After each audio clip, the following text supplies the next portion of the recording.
Hola, buenas tardes, good evening. Welcome everyone. It's 4:58. We will be starting in a couple minutes.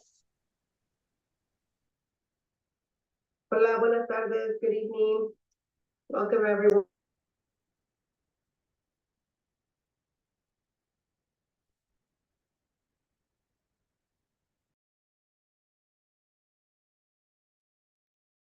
Good evening, everybody.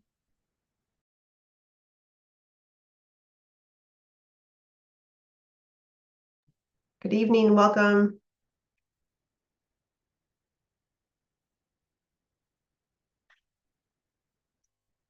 Looks like we're about to start the meeting. Just waiting on a few more folks and we'll get started.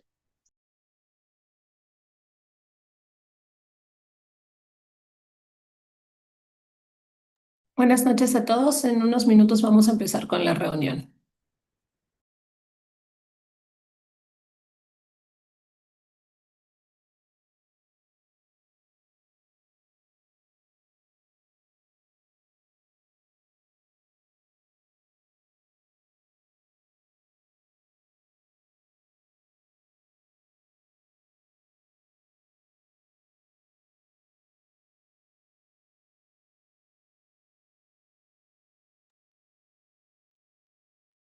Great, welcome everyone. This is Amy. It is 5 o'clock.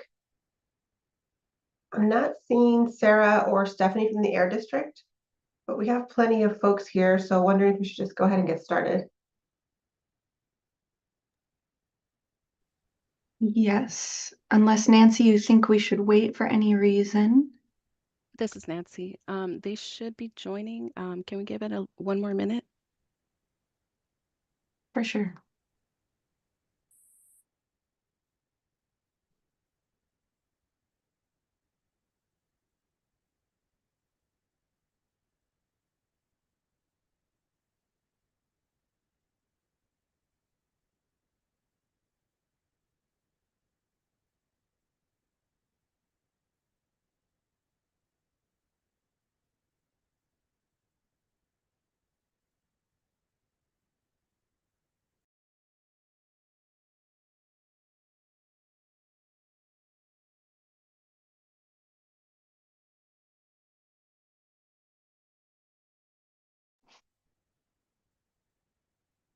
Okay, so I think a few more folks have joined.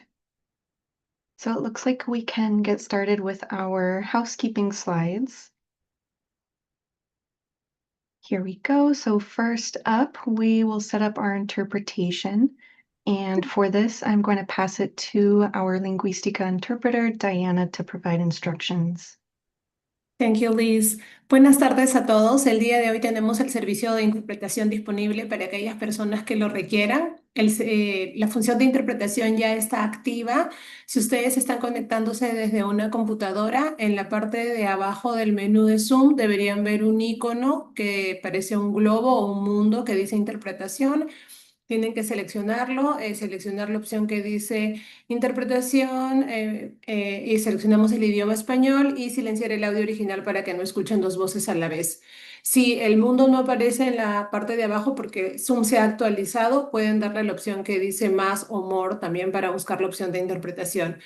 Y si se están conectando desde una tableta o un dispositivo móvil, hay que tocar nuestra pantalla y buscamos la opción que dice más o more, buscamos interpretación de idiomas, seleccionamos la opción español, silenciar el audio original y finalmente la opción que dice finalizado, terminado o listo.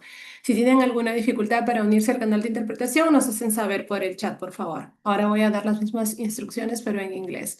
Hello everyone, today we have interpretation available for those who need it. If you are a monolingual English speaker and you're joining from a computer, at the bottom of the Zoom menu, you will see a word-like icon that says interpretation. You can select that and then you will select English. And if you're joining from a tablet or your phone, you will have to tap your screen and look for the three dots that says more. Then you will select language interpretation, you will select English, and at the end, the option that says finish or done. If you have any issues joining the interpretation channel, please let us know in the chat so we can help you. Thank you. Gracias. Thank you, Diana. This is Liz.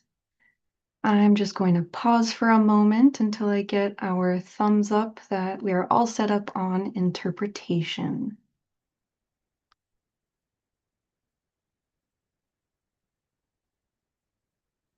I know Zoom is a little new given the update, so it looks like we are all ready to go, but as mentioned earlier, do let us know if you are having any trouble accessing that interpretation at any point in tonight's meeting. You can even interrupt our meeting and unmute yourself and just let us know in that moment that it is not working. We do really want to make sure that everyone is able to fully engage in tonight's meeting. So I will move us through our slides here. And here we see our renaming conventions. And these are always helpful for us with our attendance tracking and our stipend distribution process. So if you are a CSC member, we ask that you put those letters CSC in your Zoom name. And for residents who are a part of our stipend program, please also put the letter R.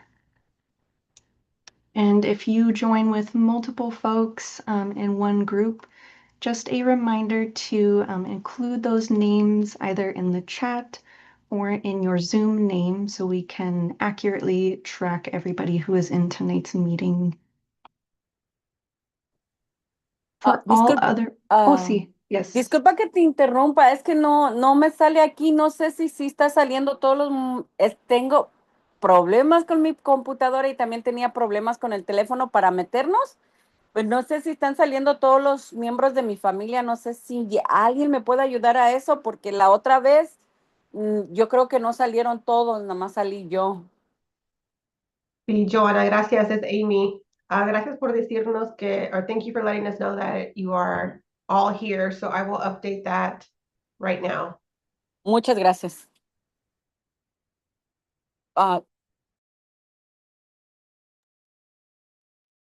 Thank you so much, Joanna, for letting us know, and And we will if- track.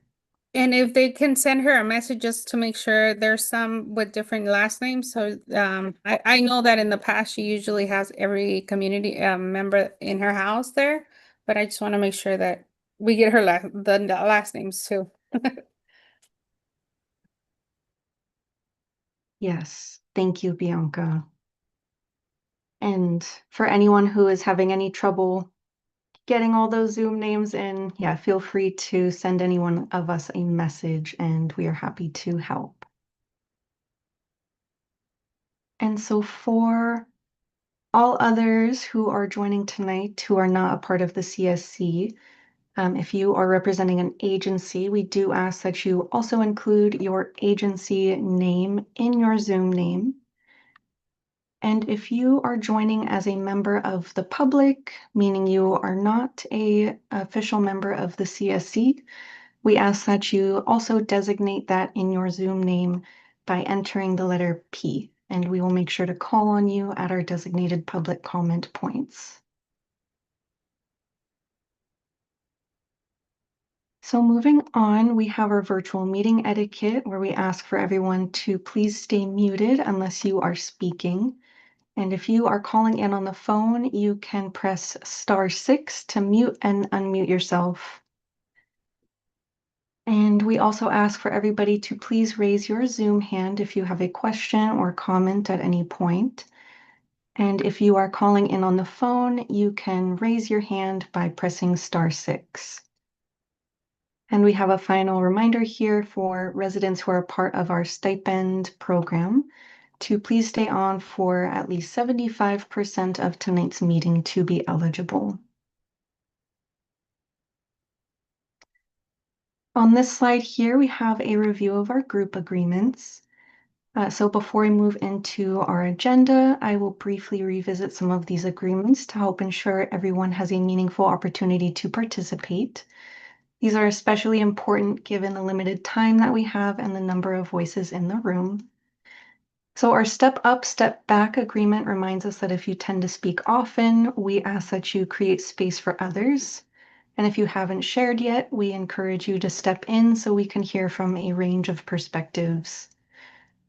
on keeping talking points brief and on point.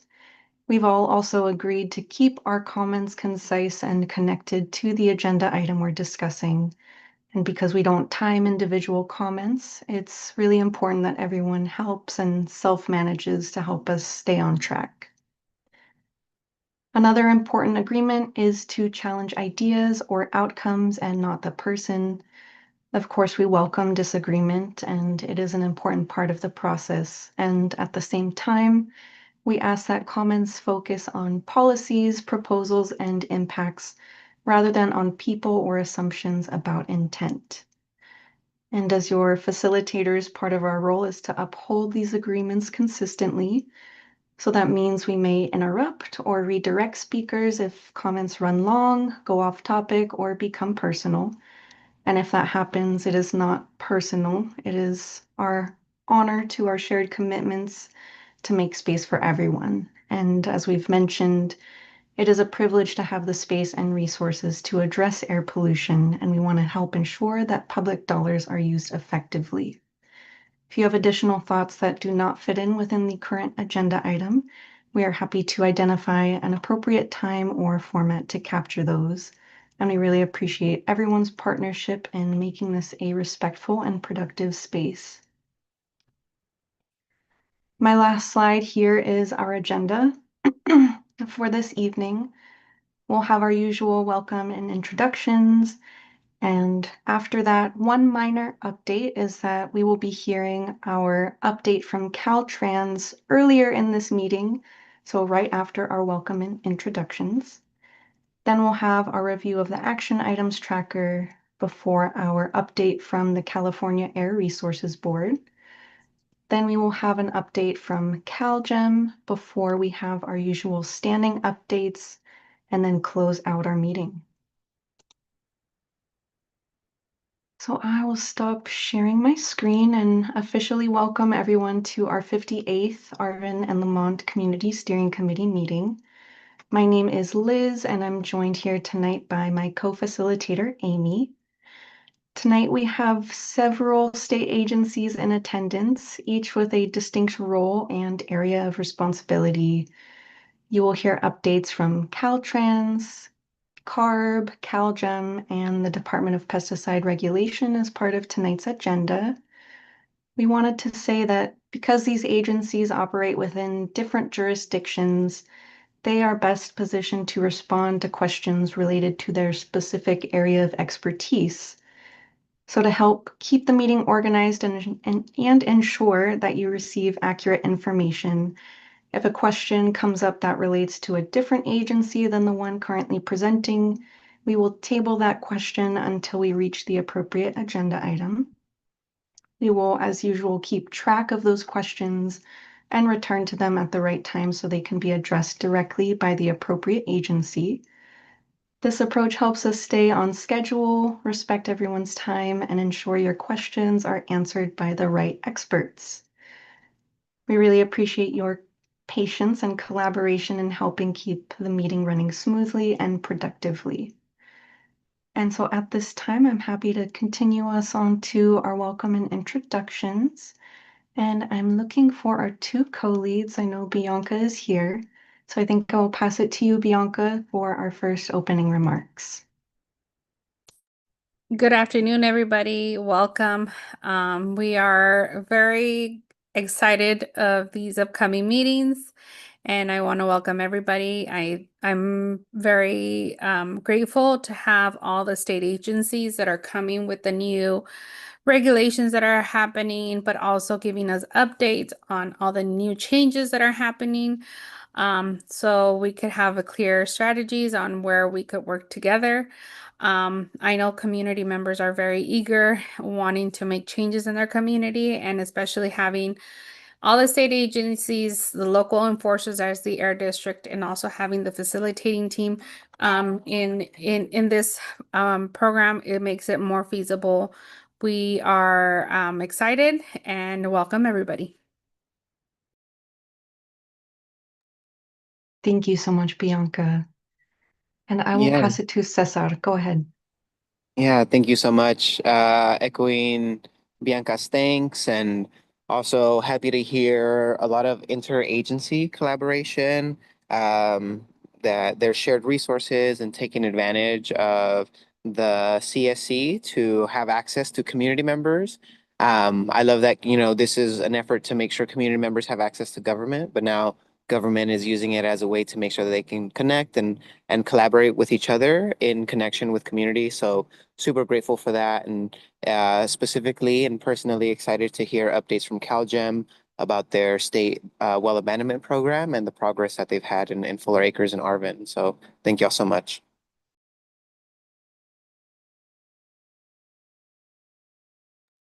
Thank you both.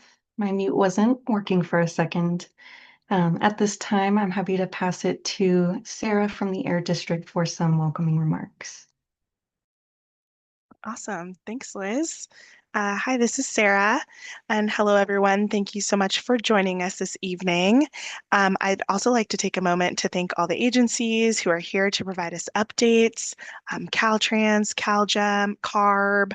I know DPR is also here for the standing update as well. We're grateful that everyone's taken the time to get presentations together and share the work that they're doing in the community with us, with the CSC. I also wanted to thank our co-leads, Bianca and Cesar. They helped us shape today's agenda. The agency update meeting was something that they wanted to bring to the CSC, so their guidance is always helpful. And as Liz mentioned earlier, we do have a full agenda today, so I'll go ahead and pass it back to our facilitation team. Thank you, Sarah. This is Liz. I'm happy to keep us moving, and as I mentioned earlier, we will begin with an update from Caltrans in response to recent questions and action items from the CSE. As you know, Caltrans is responsible for the state highway system, including roadway design, maintenance, and transportation-related projects that can impact air quality and community conditions. So we have Jason here from Caltrans, and because he has to leave early, we want to ensure that we fit in his update to provide some timely answers to the CSE. So I'm happy to pass it to you, Jason. Thank you. Thank you so much, Liz, and thank you to the team here. I know how hard y'all work on the agenda and, for being patient with me and let me fit this in. Both my daughters have a color guard competition tonight, and, it's just very kind of you to switch things around and get me in early. Thank you so much. So, first off, I did notice Nancy put the link to the update in the chat. Should I share that visually as well, or should I just assume that people can see that? If you could share it visually, that would be great. And we can also help you do that as well. We can share our screens. Yeah, if you don't mind, go ahead and share share that update. That would be fantastic. Perfect. We're on it. Yeah, thank you. And I'll just go ahead and get started on this. The visual aspect of this is actually dealing with the Arvin CAP-M project that's upcoming this fall. However, I did want to mention that, as most people are aware, the Weed Patch Highway Rehab Project on State Route 184 is in construction. Just wanted to provide an update for everybody that may be impacted by the project within Lamont. So I did receive an update from project management that the work that is occurring in Lamont will, for the most part, right, the major work, the roadway work, the sidewalks, the driveways, curb ramps, that will be completed around the end of April, right? So keep in mind there's still probably minor electrical work and other things to do that will continue on throughout the course of the project as a whole. So it's not like all construction will cease there, but you'll definitely notice a change in the amount of personnel working on the roadway in there. So just wanted to announce that. As far as construction of the project as a whole, right? So that would just be specifically Lamont, but again, the entire roadway project that is anticipated to be completed in around December 2026. So just wanted to let you know that as well. And then also just wanted to say kudos to the community. Caltrans, including myself, met in Fuller Acres on March 5th to discuss the project, the weed patch project that's currently in construction, to go over the transit stop area. Um, there are still some questions with that, and Lorena Mendiblis at Caltrans is working on those responses with project management. But again, just really want to thank the community for coming out and meeting, the Caltrans team there in Fuller Acres. And just want to say how much of an honor it is to work with the community and just how great this community is in terms of communication. So I've learned a lot, and the state continues to grow and get better at these types of things, because of the efforts that you put in as a community. So thanks again for that. And that leads me into the next project, which, as you can see, in the visual display on your screen, is another pavement rehab based project. The name of the project is the Arvin CAPM project. As you can see, it starts near the intersection of State Route 223 and Comanche Avenue, and then continues on to pardon me, my map. No, it's St. Thomas Street, right near that intersection. So it's about 1.2 miles of pavement rehab work. Um, So, at this time, what Caltrans is anticipating, in terms of this project actually going to construction is actually this fall or winter, sometime in there of 2026. Anticipated, working days on this project is 120 working days. Going to take what that translates to is about 6 months. The scope of the project, I'll introduce that, this evening, and it is, written up on the visual display there. But keep in mind that I have requested directly to the project manager that a fact sheet be generated for the project, and we'll have that available.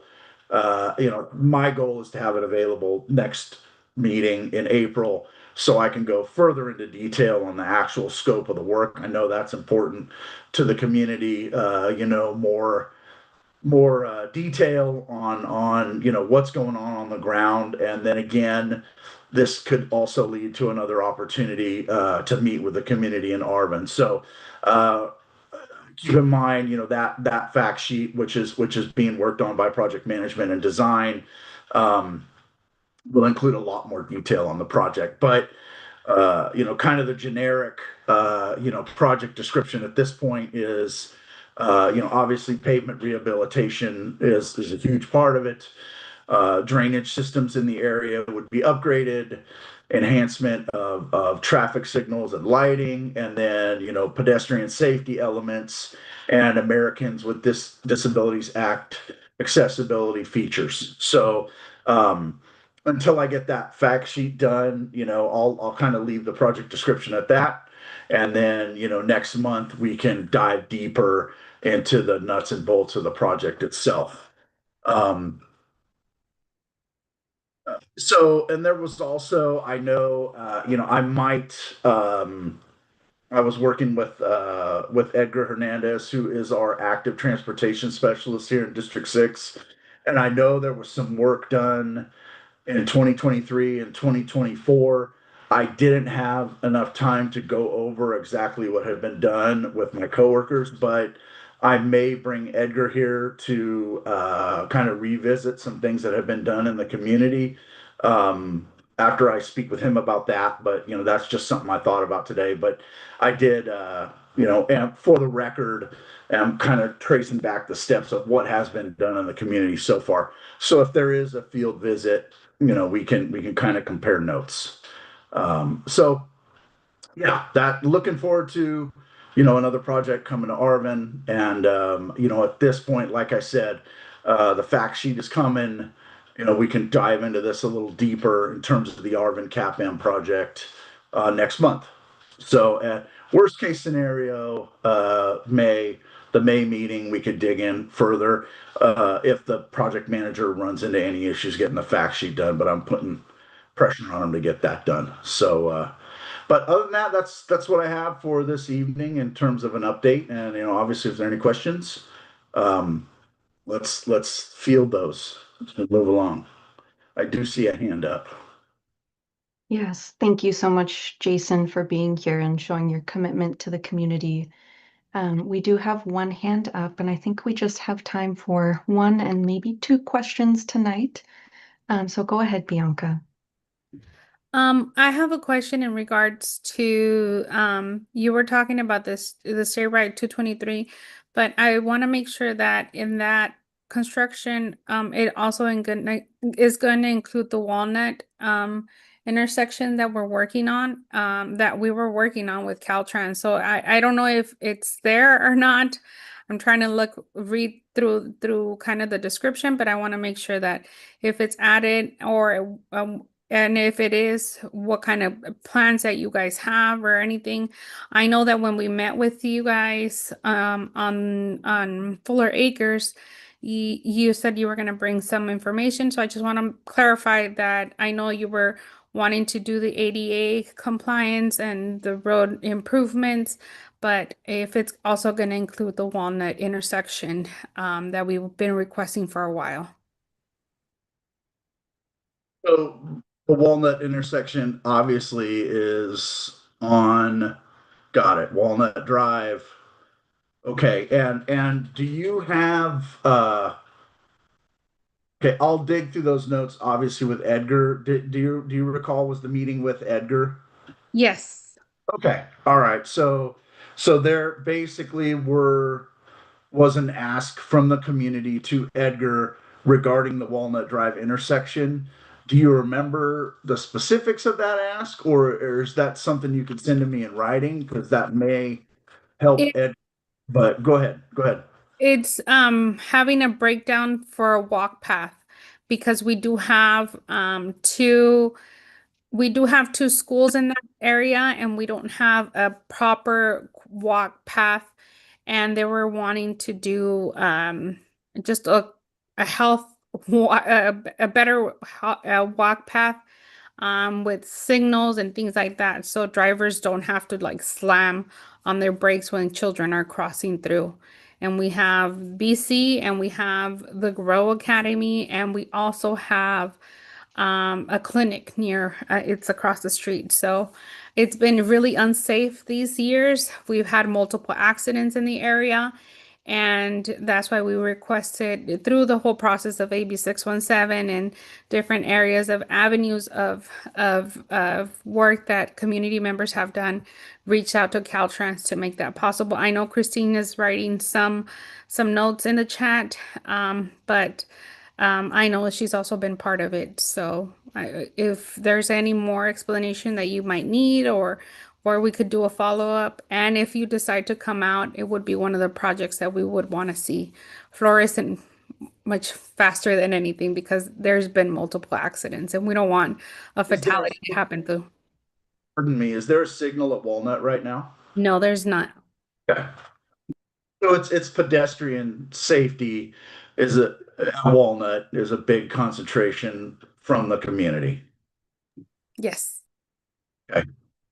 Yeah, and I will go through all of that with Lorena. Like I reached out to Lorena today and Edgar today, and they did. Hey, we did have outreach. We did have a town hall where all of this obviously was discussed. Let me get with them, make sure that was incorporated into the scope, and we'll go from there. So I got you loud and clear. Okay. Awesome. Thank you so much, Jason. And thanks, Christine, for the extra context in the chat. Sounds like we'll have some more follow-up on that. And we can go to our last hand raised, and that is Francisco. Go ahead. Sí, buenas tardes. Mira, yo la única pregunta que tengo es de que me da gusto que estén siguiendo para que abran la calle La Walnut, porque por ahí se cruzan los niños para la high school, se cruzan para el colegio y se cruzan para la elementaria. Y no hay ninguna señal y esa calle está cerrada. So, esa calle yo quisiera que la abrieran para que el tráfico pueda pasar para los dos lados, porque ahorita está cerrada viniendo de la high school, nomás puedes dar vuelta a la derecha hasta la Comanche. Y no hay luces, ni hay nada, ni semáforos desde la Campas hasta la Comanche. Y los carros ahí agarramos una velocidad casi de 50 millas, 50, 60 millas. Y la gente se cruza ahí y está muy peligroso. Es lo único que yo estoy de acuerdo que hagan algo para que esa calle sea segura. Gracias.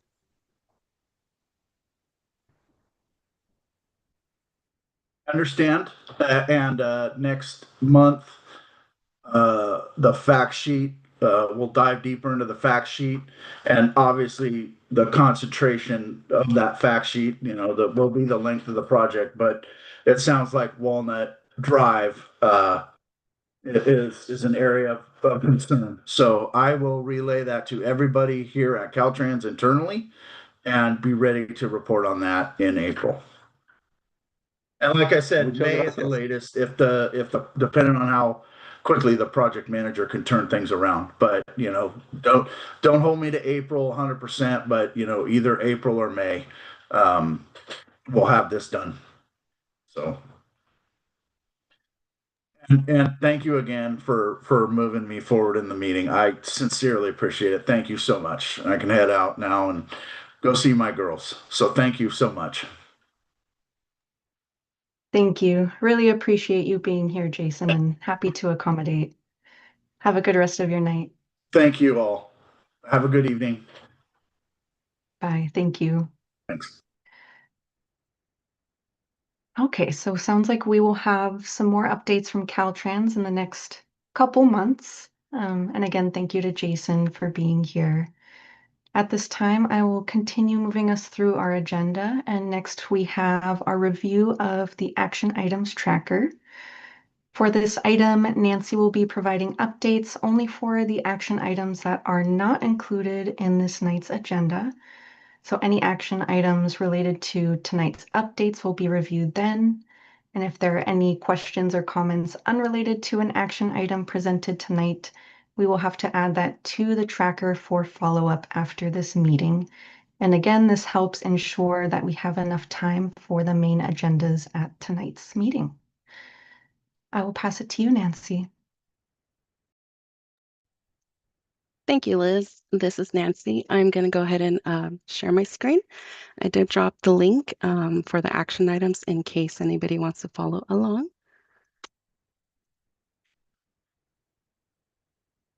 All right. And so these two action items are going to be from February. This is just our typical routine check-in just to see on the progress of the action items. And so let's go ahead and begin. The first one is going to be in the progress section. And so just to quickly recap, at the February meeting, we heard from Isaac with Kern County, who shared an update on their urban greening concept plan. And so during that discussion, a CSC member asked about the Economic Opportunity Fund. And so the status of this action item is in progress. And so once we have more information, we will share updates with you all. And then our second action item is under the completed section. And so this is in regards to the vegetative barriers fact sheet. And so the Air District incorporated CSC feedback and shared an updated version in the standing updates email. And so this email went out on Monday, March 23rd. And we encourage you all to take a look at it. And if you have any additional suggestions or ideas for improving the fact sheet, please go ahead and let us know. You can reach out to us at the Air District, and my contact information is in the standing updates email, but I can go ahead and drop it in the chat. And so that concludes our two action items for today. I'm happy to take any questions And I'm going to go ahead and stop sharing my screen. Thank you, Nancy. Looks like we have one question from Bianca. No, I just want to give thanks to the Air District because they extended the vegetative barrier, the urban greening and vegetative barriers proposal for people to participate, and giving the space for everybody to have an equal opportunity. So I do want to give thanks for that. And community members, I don't know if you've seen the emails happen. I saw it, so that's why I wanted to I do want to agree that you guys did an amazing job on that. Thank you. Thank you for that feedback, Bianca. This is Nancy. Yes, thank you so much, Bianca. And thank you, Nancy, for providing those updates. I'm not seeing any questions in the chat and no other hands raised. So I think it looks like we can, excuse me, close our action item update for this evening. And next, we will move into our first agency update from the California Air Resources Board, or CARB.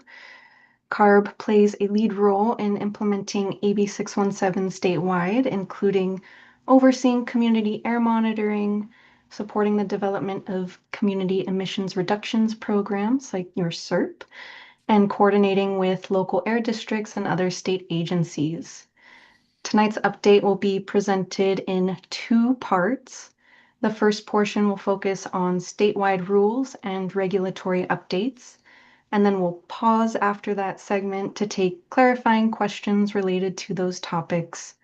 And then the second portion will focus on and for questions on that presentation. To make sure that we have enough time for everyone's questions, we do ask that you hold your questions until those designated pause points. And at this time, I'm happy to pass it to Brian to get us started. Great, thanks, Liv. I hope, can everyone see my screen? Yes. Awesome. Okay, let me move everyone else over here. Great. Oh, shoot. I know what I did. I shared the wrong one. Sorry, it's been a long day. 1 second. I'm going to reshare.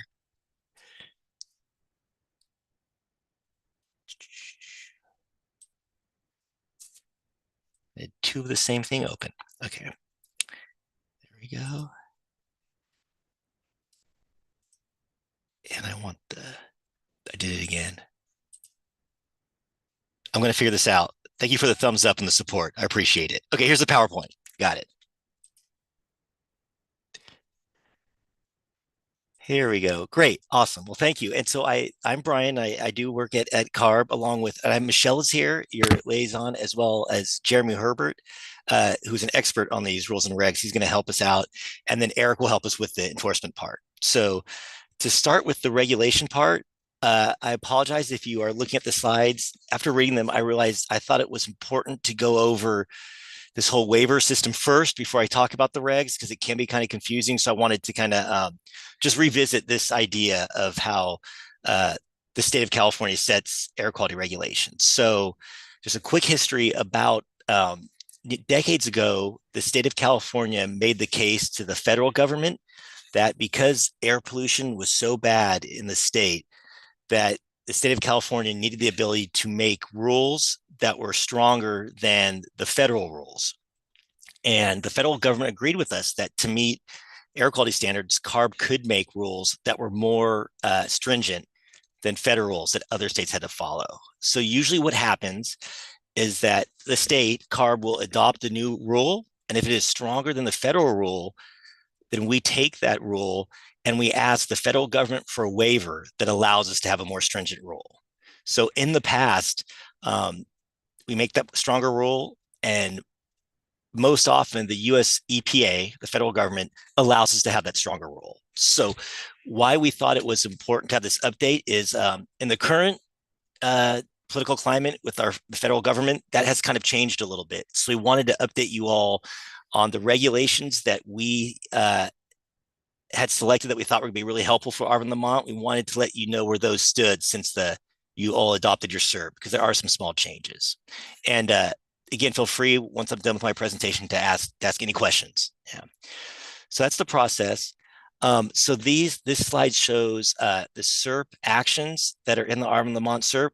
And I'm going to go over their current status. So the first one, Advanced Clean Cars 2, that is a regulation to clean up like passenger vehicles. And the idea was to get to like 100% of the selling of EV cars by 2035. So it's a very ambitious regulation. And its current status, it's still adopted, meaning that it is in effect. So, but you will notice that asterisk, that little star next to it, that is because the state of California is currently in litigation with the US federal government about this rule. So the federal government is trying to say that the state has overstated our authority and is trying to water down that regulation. So as of now, Advanced Clean Cars 2 is still happening and we're still promoting it and trying to get those reductions. But just as a heads up, and we will update you at the conclusion of these cases, there's litigation between us and the federal government on that regulation. The second one, Advanced Clean Fleets, it is also adopted, but it is in the same situation where certain parts of that regulation have been challenged by the federal government. So Advanced Clean Fleets was looking at requiring different fleets of heavy duty vehicle to update to electric vehicles in the near future. And we are still doing that with the fleets that the state has control over, like the public fleets, but parts of it have been challenged by the US EPA. So requiring like private companies to upgrade, that's kind of on hold right now. But we're still trying to use all the authority we have as a state to get those emission reductions. And the one after that is the cargo handling equipment. So these are things that are like at ports and rail yards and move around cargo.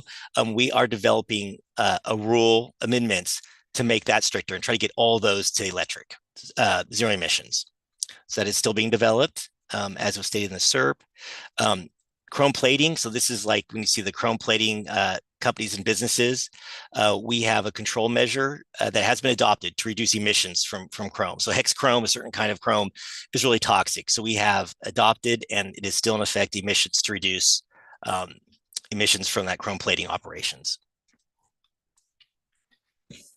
And so moving on to the next slide. So heavy duty inspection maintenance. This is like, we call it like smog check for heavy duty trucks. So like we'll have to get our passenger vehicles smogged and approved to get them registered with DMV.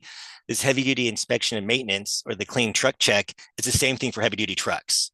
So CARB has adopted that, and it is still in effect and still happening. So this is, we'll hopefully get all those dirty trucks off the road. They won't be able to register. So that is still happening.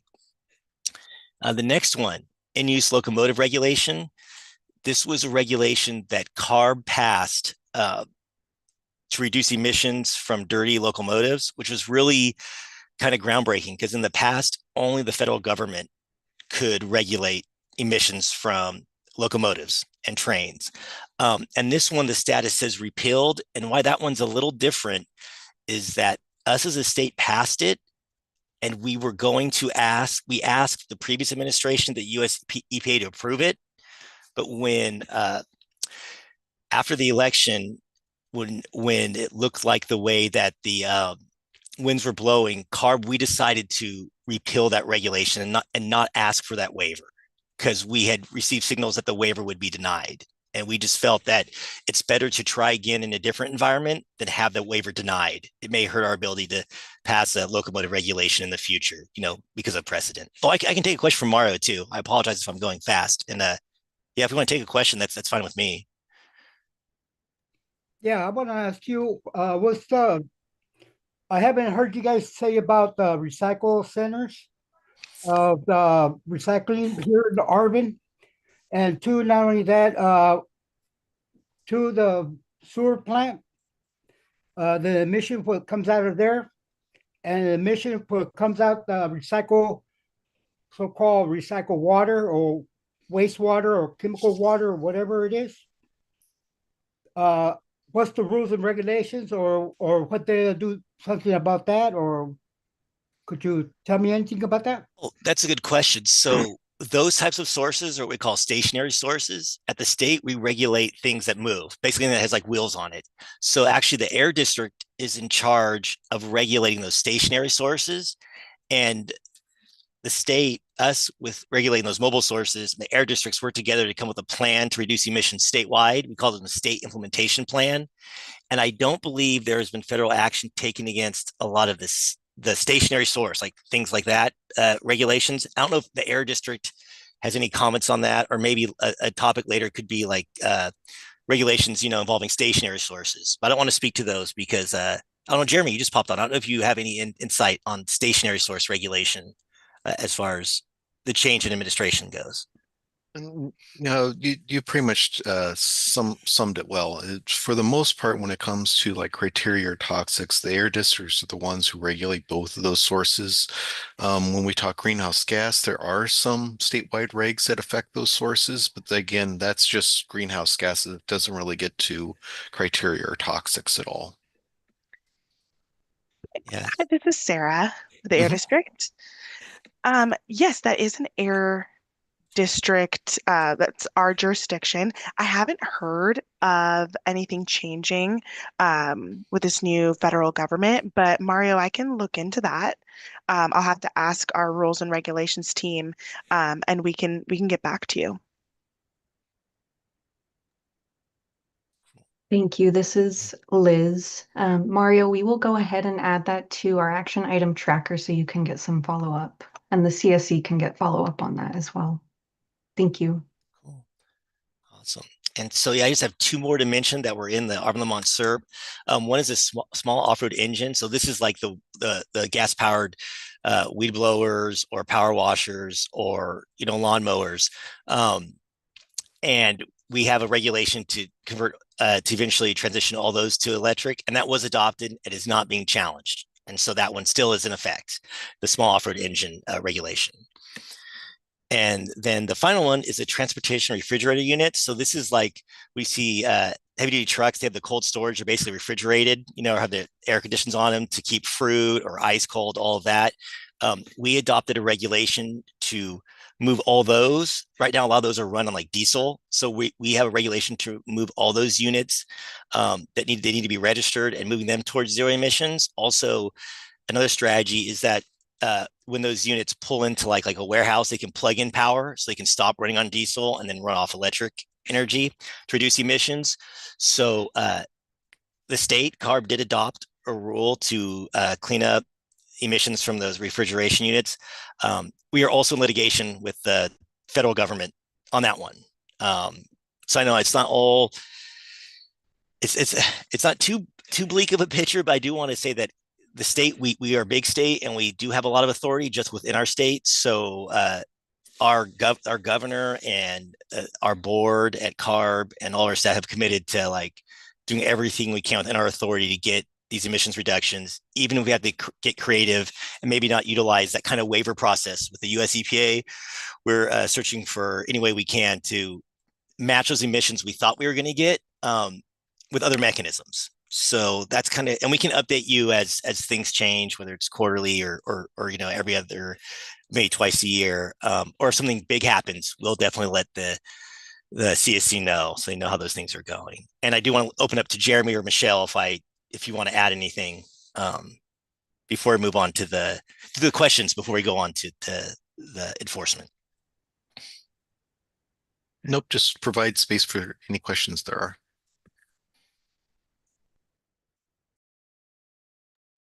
Yeah, nothing from me. Sounds good. I'll just will say out loud, I guess, that I have dropped a link to every one of the regulations that Brian spoke about that are shown on these slides. Caution that many of them probably do not have Spanish interpretation pages. That's a good point. If there is interest, though, in any of those specifically, we can put the links in the email for the group, and then with the titles. And if there is somebody who's monolingual Spanish or wants a Spanish interpretation of like a fact sheet for the regs, like we'll work on that. Yeah.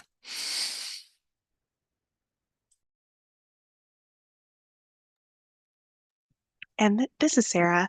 I know that there were quite a bit of links dropped in.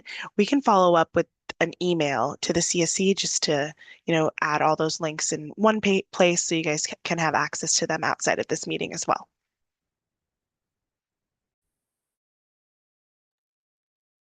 That'd be great. I also dropped my email in the chat, so you can always reach out to me if you would like to chat through any of these regulations, in particular in Spanish, and we will find somebody to help. Yeah. Yeah. And again, you can always email Michelle with any further questions on regulations, statewide regulations. Cool.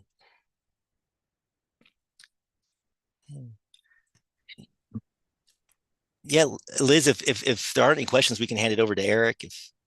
Yes, I was going to say I don't see any other questions, so it looks like we can go to the second half of the presentation. Thank you.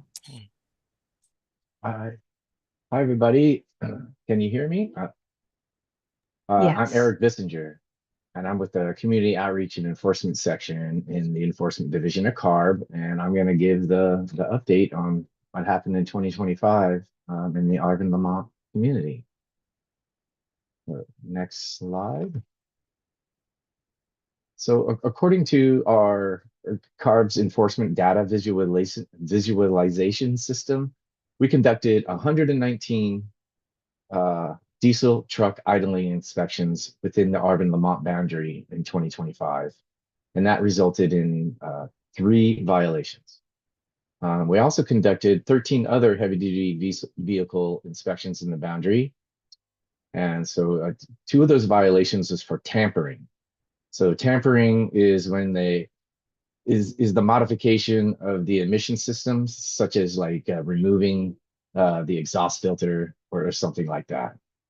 And we had 1 for a non-compliant transport refrigeration unit. And like as Brian had said, it's pretty much the engine on the refrigerated trailer. And those have model year standards to operate in California. And then we had 2 truck and bus violations. This is usually a vehicle with an engine older than 2010. So diesel trucks with engines older than 2010 are not allowed to operate in California. And then we had 1 truck that was operating with a check engine light on. And the check engine light indicates that the vehicle is experiencing a fault in the emission control system. So they get a citation also. And so we also wanted to capture trucks coming and going from the Arvin Lamont area. So we conducted 8 roadside inspections off of California 99, and we utilized the Portable Emission Acquisition System, or what we call as PEACS. And that resulted in 292 inspections, and it had 191 various heavy-duty vehicle violations. I didn't want to list them all. So all violations come with a monetary penalty and a requirement to submit documentation showing that the issue has been resolved. So they have to show that it's in compliance. And I want to also be clear that idling violations go directly to the driver, not to the owner of the truck. So whoever's driving it will get the citation. Okay, next slide.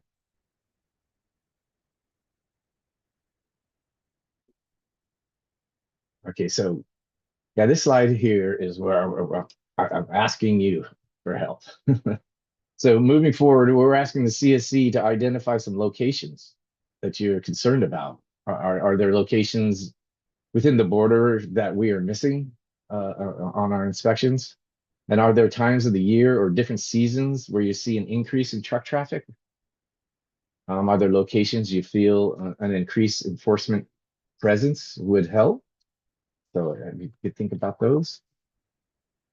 And as I mentioned earlier, we conduct these roadside inspections using PEACS. So when you think of these areas, like, please keep in mind that when deploying PEACS, our biggest concern is safety. So we need plenty of room on the side of the road to safely conduct these inspections. And we must work with the CHP to do these inspections, and we need their approval when selecting the location.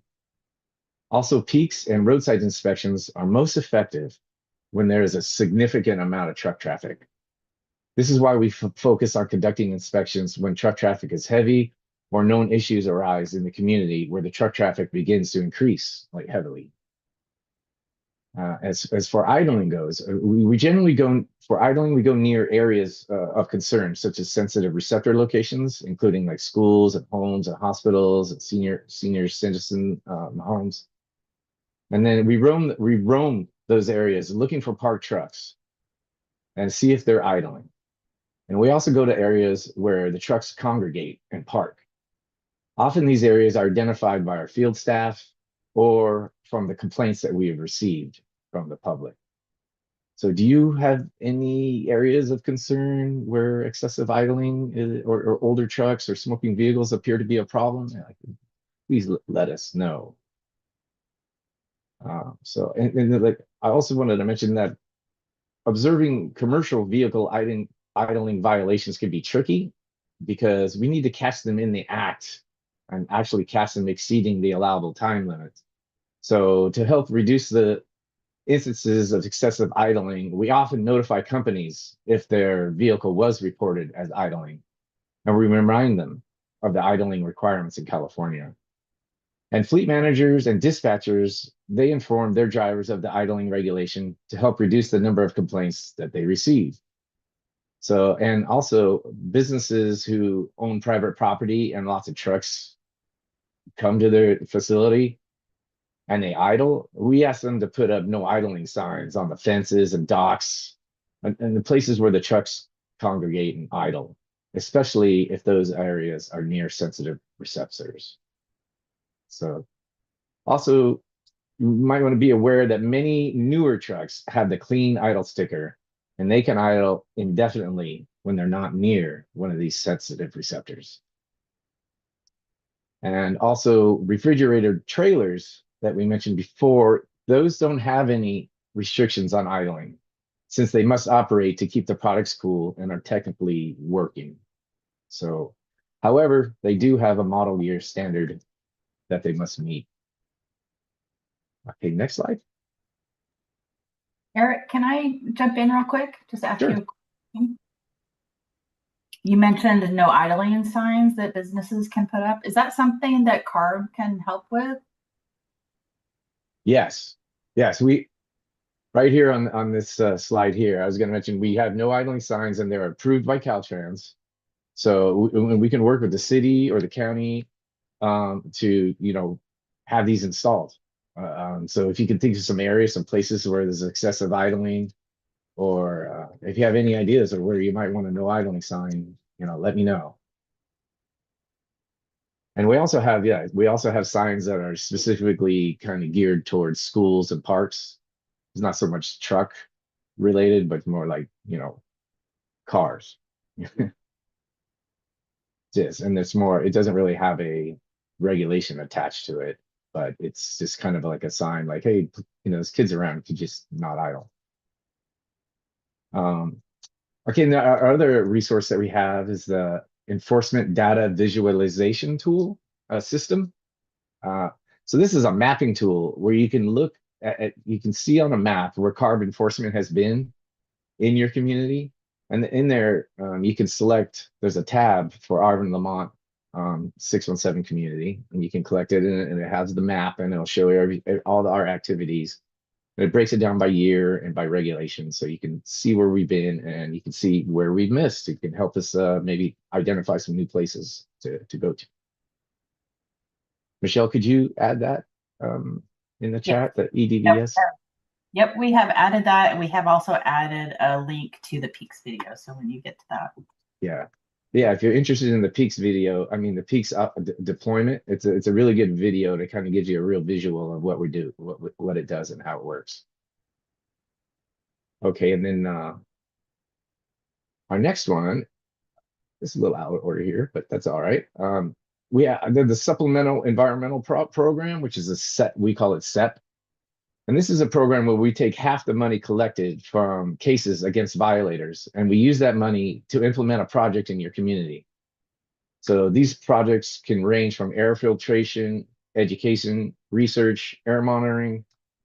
So let me know if you have any project ideas that need funding, and I can help you develop a proposal Oh. and see if we can get it funded. Oh, Eric, can you explain how that's just, and correct me if I'm wrong. So, like, this group is familiar with incentives where there's like a pot of incentives and people apply for the money and then get it awarded. The SEP kind of works a little different where if the CSC wanted to, you could come up with a project and submit it, and it would sit in the SEP program. And then when there's a violation in that area, the violator could pick to fund it, or we could promote it. So it's kind of the reverse, where like you come up with the project first, and you can get it on this list of approved projects, and then when there's a violation, it could be funded. But please, Eric, correct me if I missed anything with that. No, that's exactly right. Yeah. So you come up with an idea or a project, and we flesh it out. We see how much money is needed, and we develop a scope of work.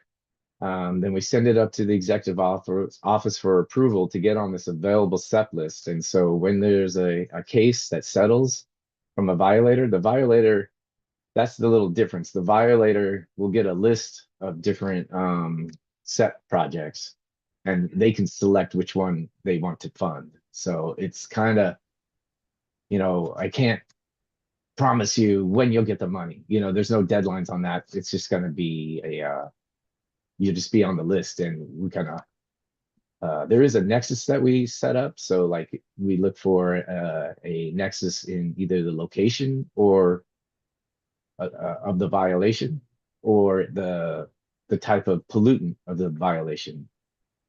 So if it's a PM, a particulate matter violation, maybe you have a PM air monitoring program that you'd like to implement, so that we can match them up. We do our best to try to do that.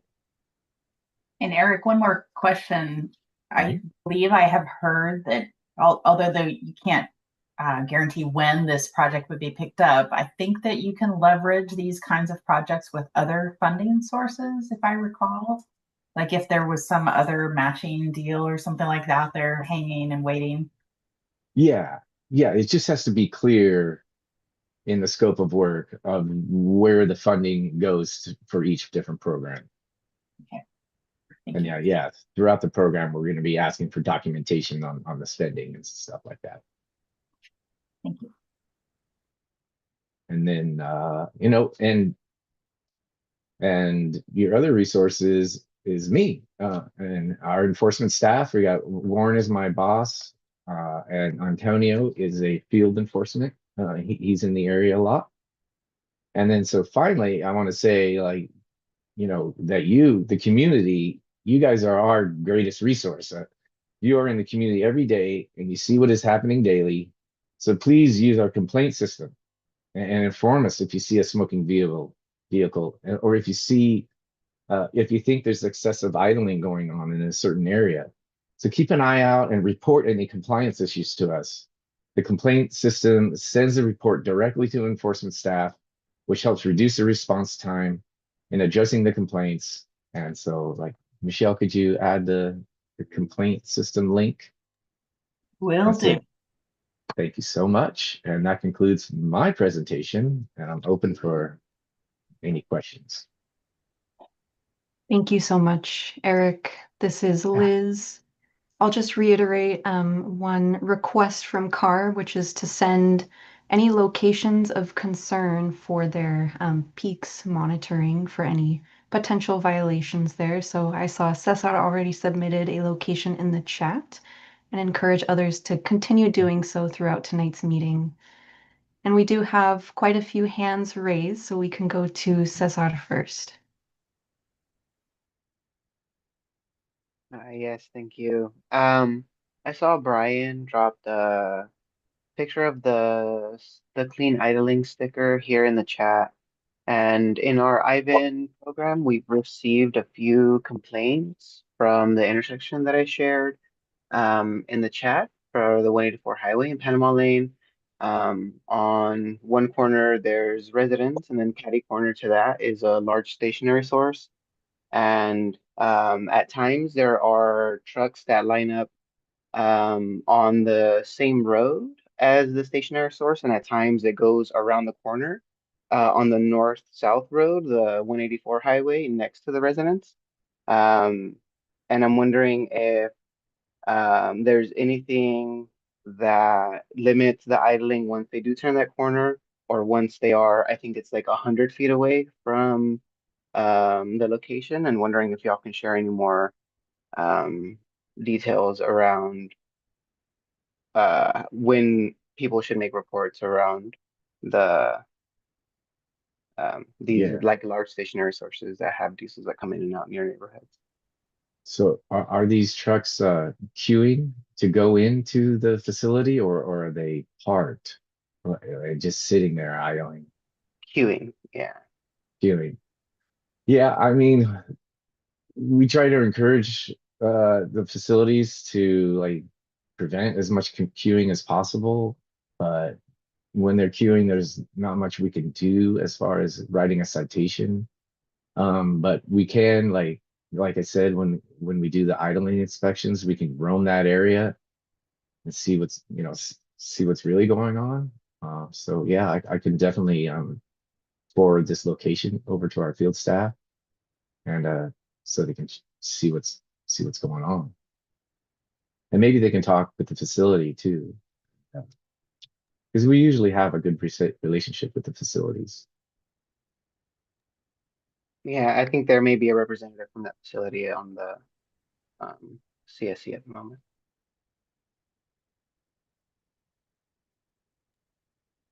This is Liz. Thank you for identifying that location of concern, Cesar. Sounds like there will be some follow-up and some action on that. We can go to our next hand, which is Mario. Go ahead. Yes, I want to ask, when the company have a violation and you guys go there and tell them that you guys put signs there, do they put them on, let you guys put them on, or they just deny it and they don't want it and you cannot put it on there, or you guys enforce that?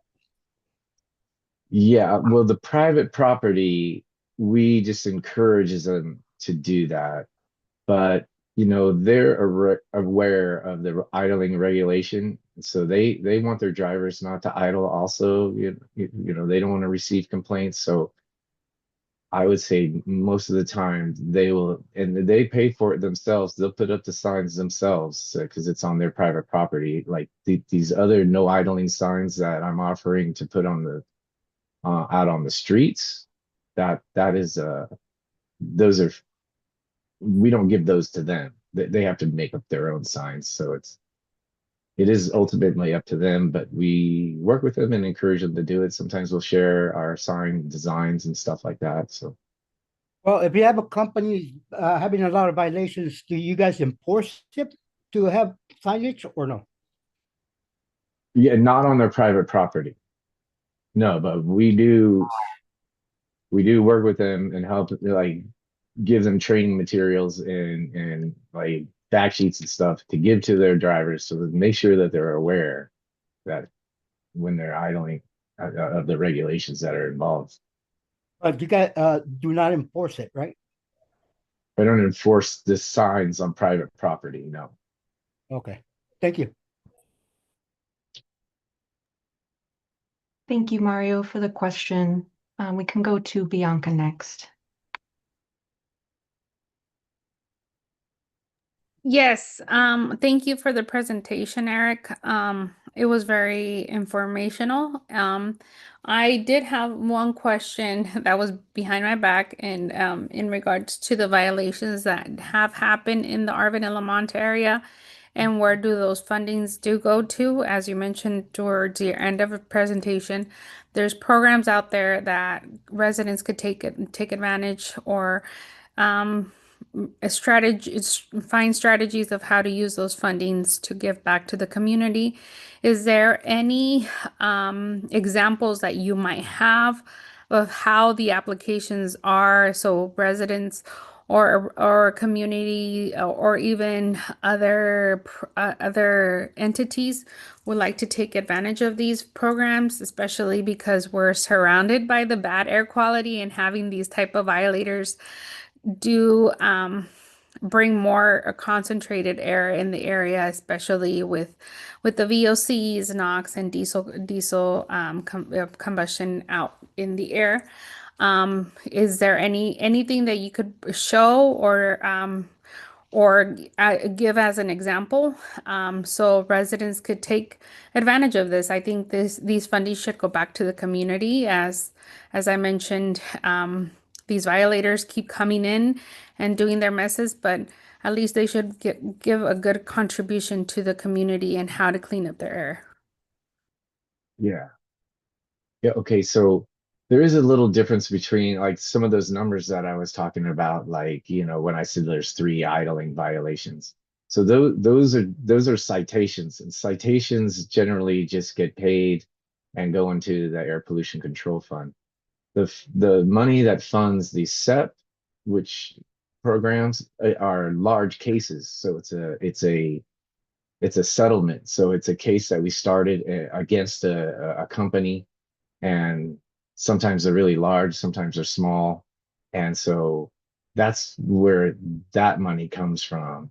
So, and then as far as, yeah, like if you have a project that you have in mind, I can walk you through the proposal and we can just, you know, we can develop, you know, it just takes a little, the difficult part, I think, is coming up with the scope of work where you have to come up with a timeline of exactly what you're going to do, how many people are going to be involved, how much money you think you're going to spend, when and where. And so, and then, you know, and match it with the budget. So that's where it kind of gets difficult.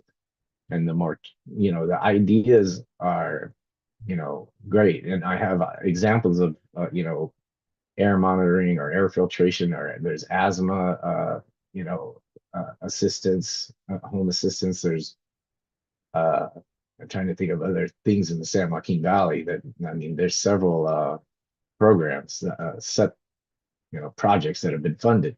So, but off the top of my head, I don't know the ones in Arvin, Lamont, but I can look that up.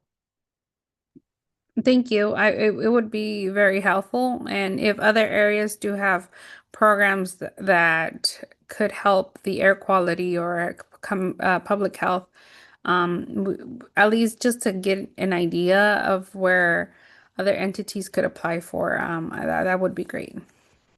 Yeah, okay, I can And reach out. thank I you think for, I have your email. I'll send you a little set okay. Thank overview. you.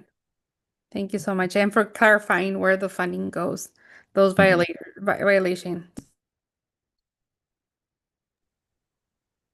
Thank you, Bianca. We have one last hand from Tim, and then there's one last question in the chat for now. Go ahead, Tim. Hi, my question is regarding not stationary items, but pensioners and pullers, which are very high demand right now in California, especially as the boom of data centers being built all over the state for AI. They do not use clean diesel engines. They usually use a diesel engine usually found in one of the old John Deere's or older tractor models. And is the CARB any time gonna plan regulations about how these engines idle? So these are off-road vehicles, like They're basically sometimes mounted onto trailers, but they're off-road vehicles basically. okay. They're used to pull fiber optic cables underground, and they usually have a dirty diesel engine attached because they need power. And none of these engines have the DEF exhaust system built into them because they're basically tractor engines. Right. Well, I know our off-road regulation, we require them to register the engine in our system, and they should have these red like identification numbers on the side, on both sides of the off-road equipment. So yeah, I mean, if you can let me know that location, we could go out there and look to see exactly what type of you know, regulation this vehicle falls under, because I'm not super familiar with this. But if it's under the off-road regulation, they need to register with us. And the off-road regulation is a fleet-wide regulation, so it's not individual as each truck or I mean, each, piece of equipment. It's fleet wide, so they might have one dirty one and a bunch of clean ones. But eventually it gets to 100%. And on top of that, they're not allowed to idle unless they're working. Okay. They What about repairs? repairs. Yes, or maintenance of the actual vehicles. Some of them need to be idle to run to do the repairs, especially the tension pullers usually carry giant reels of cable. So in order to measure the cable, you have to idle the engine. Yeah, if it's working and it's doing a job, then we don't consider that idling. Okay. Okay, that answers my question. Okay. But do you have that location of where these are? It would be in Bakersfield, but it wouldn't be in there wouldn't be no near. I think the nearest neighborhood is adjacent 2 blocks. Okay. Maybe I can reach out to you later and maybe get more specifics on where. So I'd be interested on what that is. Eric, we have a question in the chat, and Liz mentioned another one that maybe I'm missing, but so maybe I'll let Liz manage that. I just want to point out. Thanks, Michelle. We do have, it looks like, 2 questions in the chat right now. First from Gabriela and Jose Ojeda. They live in front of a school, and when parents are picking up their kids, they're idling for 40 or 30 minutes, and they're wondering if anything can be done about that. And I wonder if we can get a specific location from Gabriela and Jose. Okay. Yeah. Like I had mentioned, I had those no idling signs. We'd have to work with the school superintendent. And but yeah, it's kind of intended for this type of situation. Since they're not diesel vehicles, there's a regular car can idle all at once, but if you put these signs up, that might help deter and educate and let them see that it has a picture of like children walking and stuff like that. So it just says try not to idle. And I think we do have them in both languages. So yeah, if you can give me the school, we can work together to talk to the superintendent, see if he'll put them out like where these cars are lining up, and if there's a good spot, maybe they'll go for it. Schools are a little harder to get them to agree to it, to what we want to do, but sometimes, I mean, if we try hard enough, I think we can do it. Thank you, Eric. It looks like they added the location in the chat, El Camino Real and Arvin. Thank you. And we have one last question in the chat from Cesar. He is asking if the map that he linked also has information on oil and gas enforcement, and what is the scope of enforcement for that map? Is it in the chat? Oh yeah, I think he's referring, Eric, to the EDVS, and I responded. So correct me if I'm wrong. I think the EDVS is just our mobile enforcement activities. It doesn't show like stationary source violations or oil and gas. Is that correct? I mean, sometimes, yeah, we work with the district and other agencies to go on these oil and gas enforcement, like deployments. And so it might get into EDVS. Another thing that is in EDVS is our case settlements. So you can go in there and see if there is a case, like a larger case that was within the border, and it'll show if what the penalty was, what the company was, and then whether there was a set added to it. Yes. I also found, maybe if I could just share for just one very quick second because I think this is an awesome resource. But if you open the map and you click here, it actually does have oil and gas. You're right, Um, it does. That's and awesome. it has landfills. And then here's where you click on settlements. So this is a really cool. What the heck? I didn't know it had that much. This is really cool. Yeah, and you can break it down by year, and yeah, you can even go. You can make your own like area map. You can just search by zip code. You can, and then like you said, yeah, there's stationary sources in oil and gas, and then plus all the diesel regs are in there too. I And then guess. yeah, Oh, Eric, go ahead. just the one qualification because I don't want to undersell the stationary enforcement that the air district does. The only thing that would show up in here was when we did joint inspections for like stationary sources. Is that correct? It's not like we're capturing everything so you won't see the whole picture is what I'm thinking. If you don't see the Yeah, stationary. So it'd be cool if we could meld those. That might be something we can look into, but this is just a subset that CARB participated in for like the landfills and the stationary sources. yeah, Okay. That's yeah, if there is anything that does or could exist with the joint stuff, that would be even more awesome. yeah. Does that sound like something we could add to our action item tracker from CARB to have some follow-up on the feasibility of a joint map tracker? With the districts? I think, was that what you were requesting, Yeah, Cesar? It is a very large ask. I understand how big of a lift that is. But if there's anything that does exist, and maybe it can just be shared like on the same web page or something, I think that could be yeah. a good first step. No, Eric, I'm not committing you. I'm committing us to ask. We can always ask, right? And we could see if the Exactly. systems are compatible. But yeah, we'll definitely ask to get back to you if it is feasible or not. Yeah. Or maybe there's a district resource that you can at least have links to both, right? And they're, so we can cover it all. Yeah. Yeah, and I'll just say I think it's a really great thing to at least we need to share that input because I think many other districts, along with CARB, we have communities that would like to see the same thing with other air districts. So I don't know if it's possible, but I definitely see its value and it's something we can pass on if nothing else. Sounds great to me.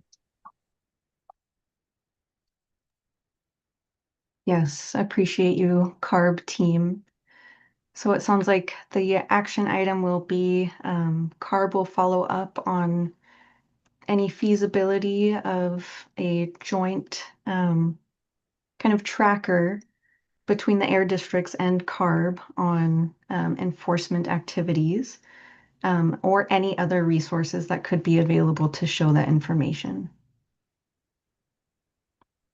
Yeah, And we update, we try to get it updated quarterly. okay. Our data on there. So there's a lot of data and that's a lot of work. So, but I will ask. Yes. For sure. Yes, it is definitely a lot of work and a big ask, but definitely appreciate that you are going to be bringing that back to your team. The squeaky wheel gets the grease, as they sometimes say. Absolutely. And I'm just checking the chat to see if we missed anything. And I don't think I see any other questions there, and I don't see other hands raised. I'll Is put there my anything else you email. were? Yeah, go ahead. Yeah, I'll put my email in the chat. Sounds good. So if anyone has any follow-up questions or additional locations to share for areas of concern in your community, Eric is making himself available by putting his email in the chat and do encourage you all to reach out. And I think we can officially close our update from CARB and just say thank you again to your whole team for preparing these presentations and sharing these very important updates with the community. Thank you for having me. Thank you. So I will keep moving us along, and next we have an update from CalGEM. And for those who may not know, CalGEM is responsible for overseeing oil and gas operations in California, and that includes well permitting, maintenance, and plugging and abandonment activities with a focus on protecting public health, safety, and the environment. Tonight's update will focus on recent efforts related to oil well plugging in and around the Arvin and Lamont community, including some progress to date and potential impacts for residents. And as usual, following the presentation, we will pause and take some questions related to CalGEM's update. So I'm happy to pass it to CalGEM. There you are. Thank you. Yeah, thank you so much. Go ahead and share my screen. Let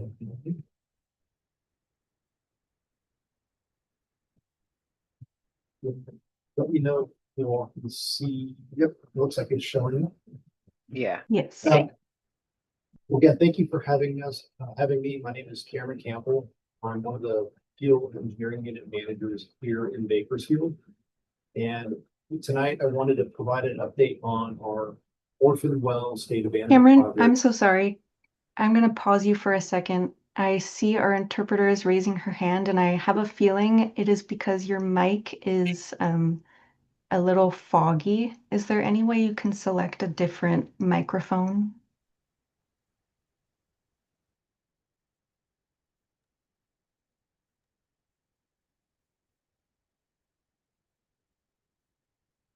That better?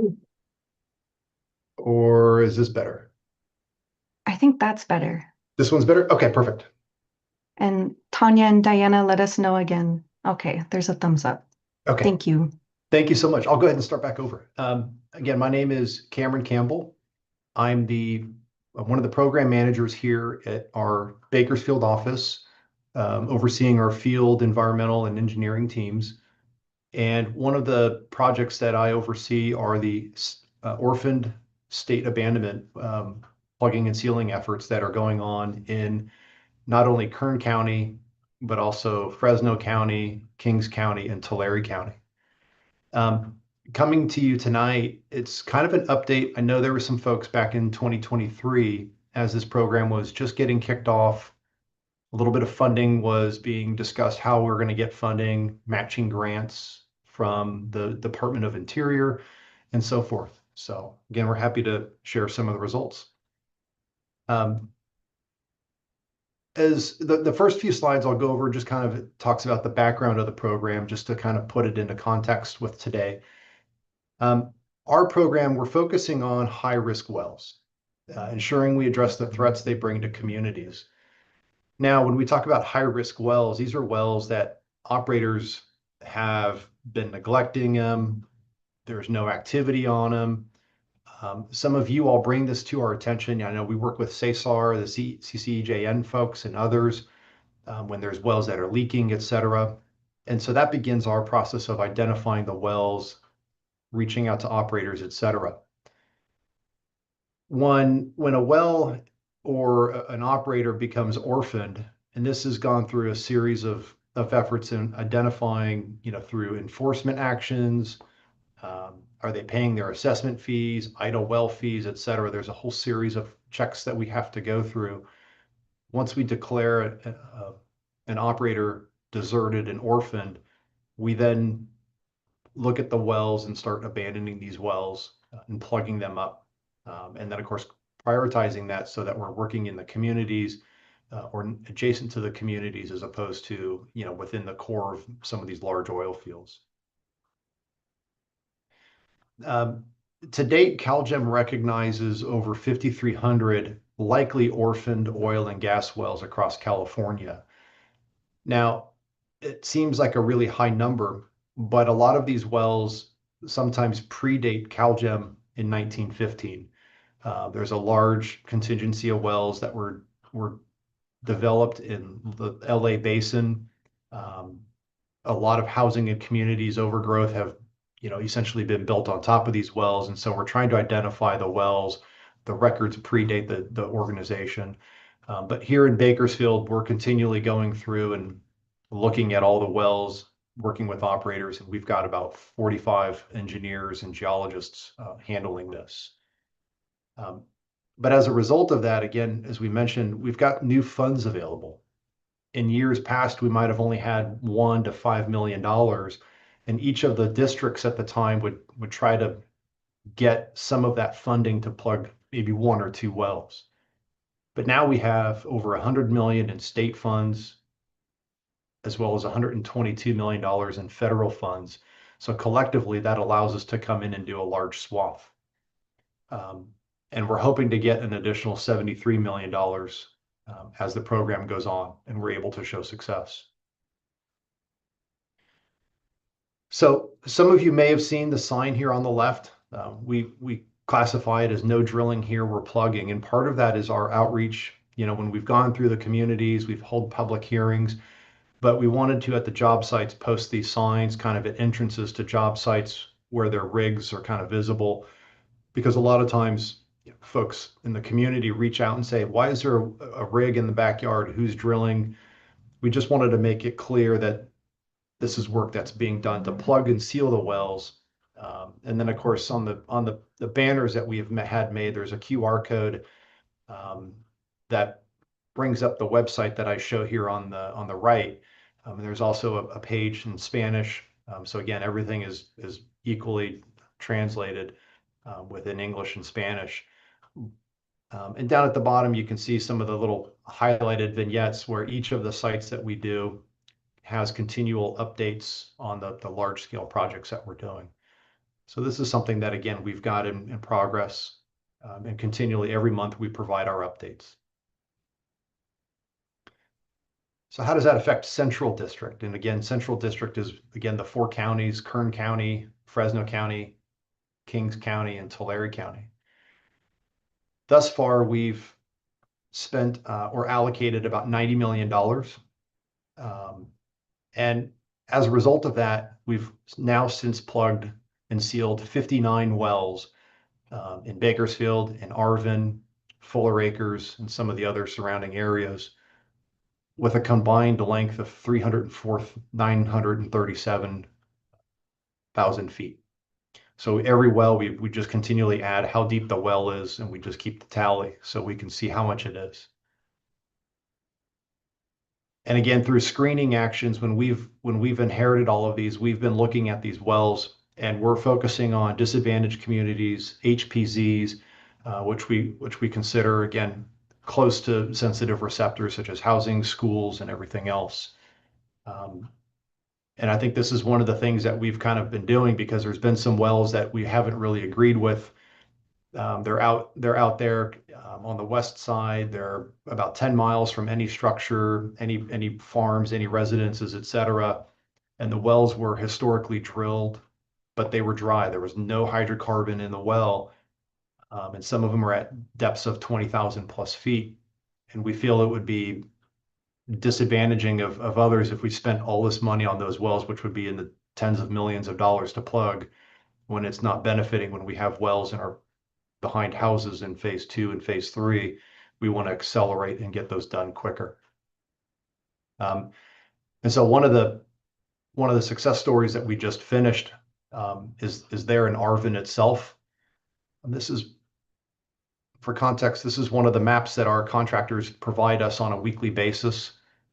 And this map here, which was dated back in March, just a few weeks ago, shows that 25 wells north, east, and one of them was west of Arvin High School have all been successfully plugged, sealed. The 3 different facility areas there, we have these 3 facility areas have been completely cleared. Soil that's been contaminated has been removed. Samples have been taken before and after, and all of the material that we have is in the process of getting documented to provide to the water board and others as well. And we really are actually grateful to the community. I know in Arvin, we went down to a public hearing almost 2 years ago, it seemed. And the biggest takeaway we heard was our original plan was to go to Kern Bluff and then come to Arvin. And the community outreach that we did, the residents of Arvin were pretty vocal about wanting to get these done, because the prevailing wind pushes all of these wells that were considered leaking right into the community just south of our city road. So when we were putting our application into the Department of Interior, we quickly switched and pivoted, came down here first to go ahead and get these plug and sealed. And with that, just showing some examples of some of the work that we've done. This was the facilities that were just north of the high school. Again, you can see the high school in the city in the background. So we came out, flew a drone to survey everything. And this was right after the landowner had essentially had to, I think there was a few people living inside some of these tanks. There's a lot of refuse and waste. So the property owner had to come clean all of this and make it safe for our crews to come in. And once they were done, this is what the site looked like right after we completed all of the tank demolition, removing of the soil. There's still about 24 inches of soil that needs to be filled in.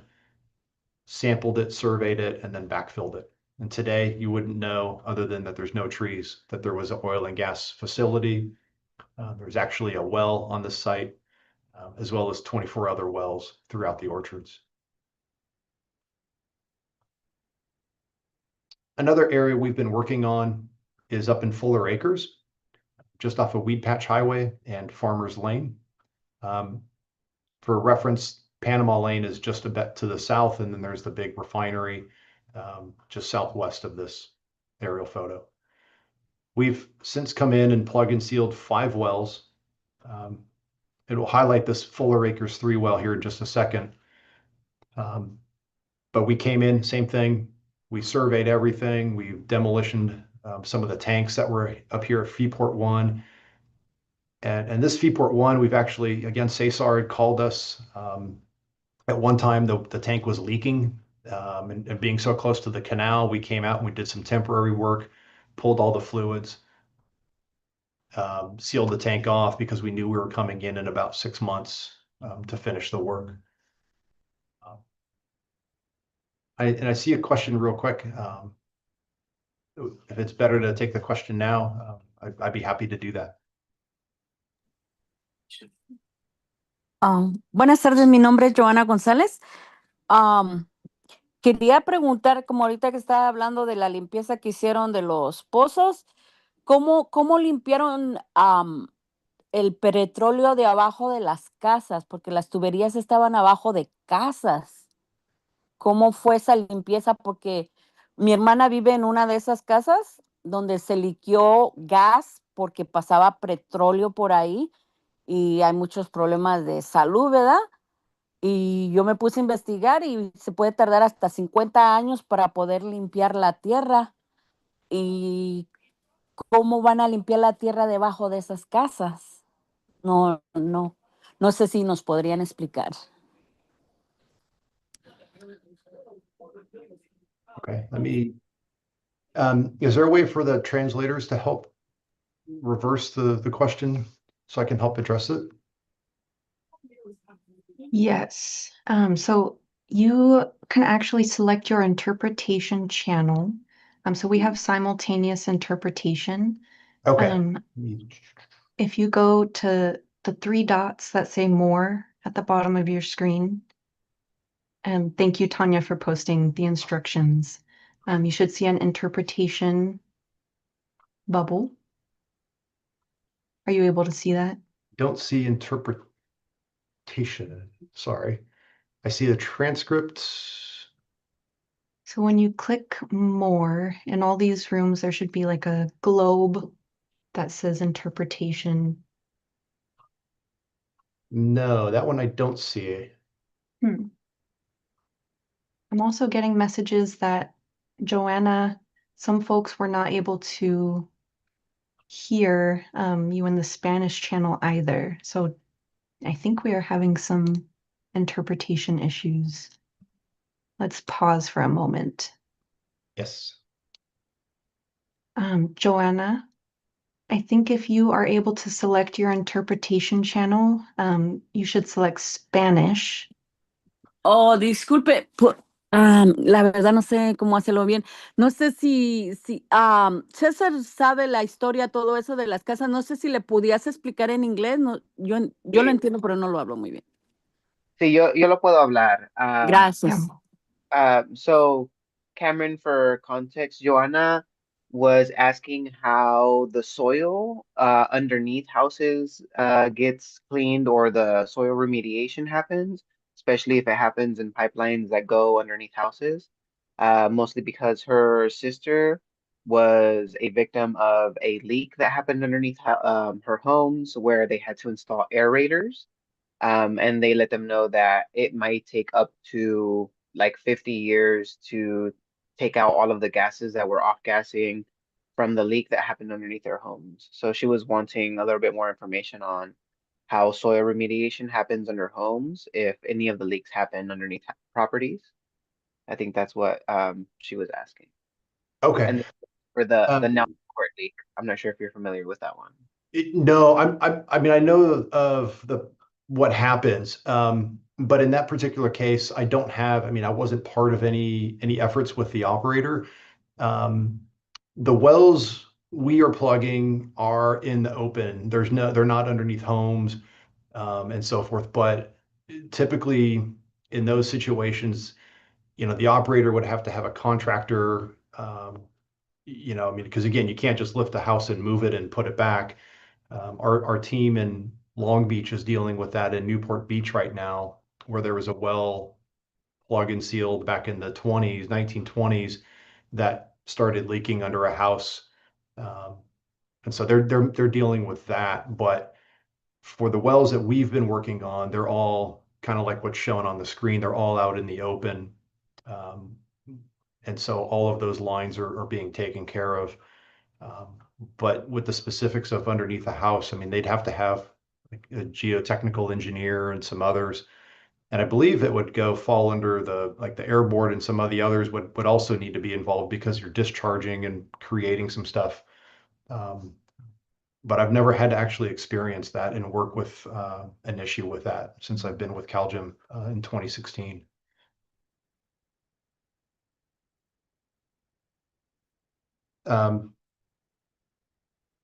But this is again, as I mentioned, the house here in Fuller Acres, the well Fuller Acres 3. This is what it was like before we did the work. And it was in the middle of a yard of a residence. And then, of course, afterwards, when we're done, we've come in, we've cleaned it, removed the pump jack, removed, all the fencing. The flow line gets purged of all the material, and then it's filled with inert fluid such as like a grout or like a concrete slurry mix, so that nothing can happen and the pipe doesn't collapse and create issues. Um, and so the landowner here has been grateful, and I think they're gonna obviously they're gonna continue to landscape and add to this. They do a lot of parties. They have a lot of horses and ponies and stuff. And so they're just fortunate because they've always had to deal with this in the middle of their yard. Um, our next activity is kind of where we are going now, is up in Kern Bluff. Again, there's 46 wells up in Kern Bluff that are approximate to houses just southeast of this. There's a whole series of housing. This is Palladino Drive, and then it turns into Morning Drive. And there's 9 wells to the south that we're currently working on as well. But one of the things that, again, just because we're putting up rigs in these areas doesn't mean we're stopping. As I mentioned, working relationships we have with CSAR, the CCEJN folks, other community groups, our teams, working knowledge of the areas. We're continually looking, identifying new opportunities, new wells, working with our enforcement team, issuing orders, plug and abandonment orders to the operators. If they don't comply, we're coming in and doing it. And just a few weeks ago, you may have seen on the news, but Kern County filed criminal charges on an operator out in the area of Taft. And that's really a first for us here at CalGEM. We've worked diligently with them since 2022. As an operator, was continually skirting the laws, both with CalGEM but other agencies. And so the Kern District Attorney's Office looked at it and said they want to go criminal.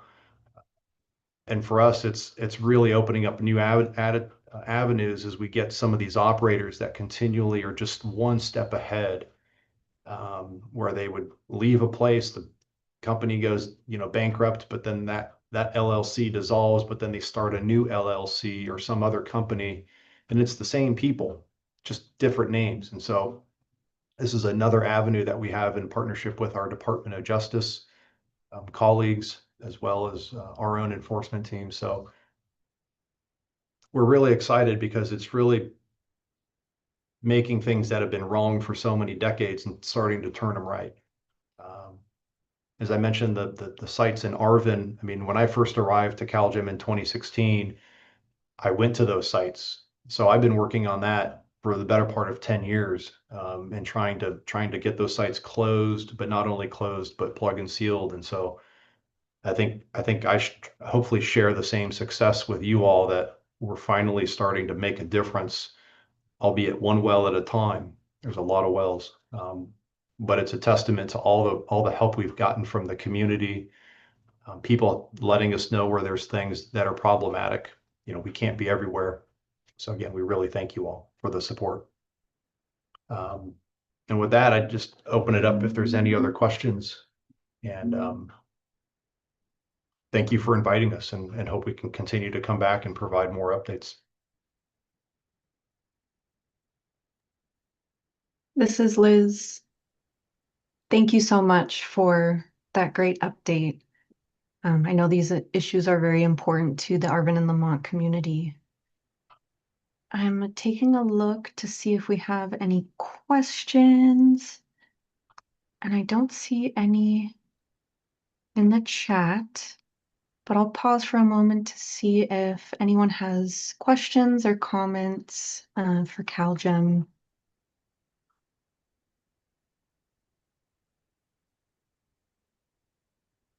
And if not, maybe we can, okay, looks like we have one from Cesar. Go ahead.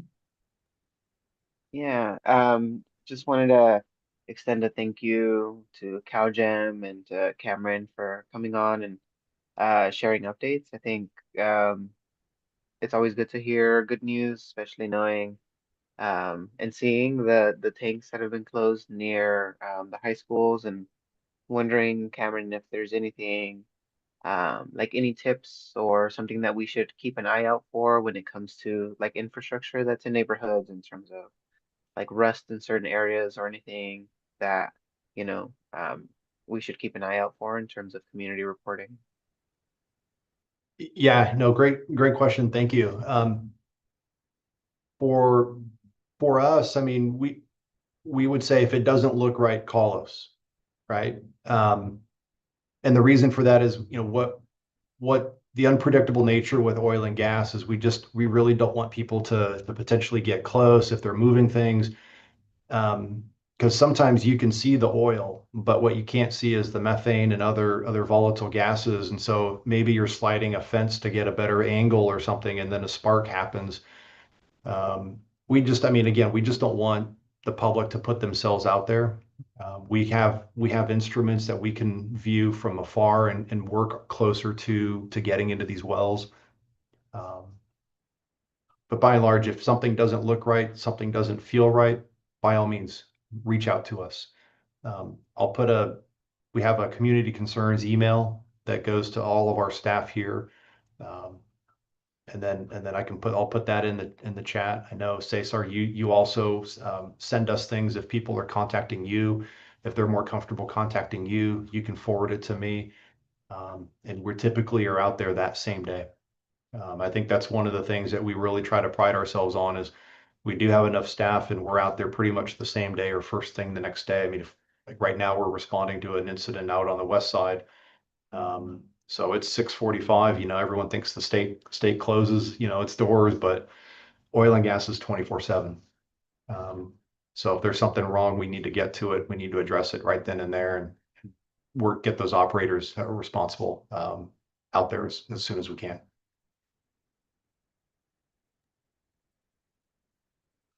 Thank you so much. And it looks like we have one last question from Joanna again. And before we pass it to you, Joanna, for your question, Cameron, I'm going to ask if you can try again to select your interpretation channel. It seems like maybe because you were sharing your screen, it wasn't popping up. Yeah, I see the little globe now. So I put that as English and then Yes. okay.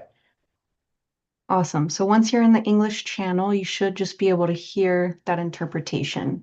Okay, perfect. But let us know if not. Feel free to interrupt. Sure. So we can go to you, Joanna. Thank you. Una pregunta nada más. Sí, le entendí todo, ¿verdad? De cómo tapan y limpian y todo. Pero como a esas casas, a estas casas que tiene Arvin, que están contaminadas por debajo del piso, ellos ya no pueden hacer nada. Esta gente va a tener que vivir en esas casas hasta que mueran de un cáncer. Es todo lo que se puede hacer.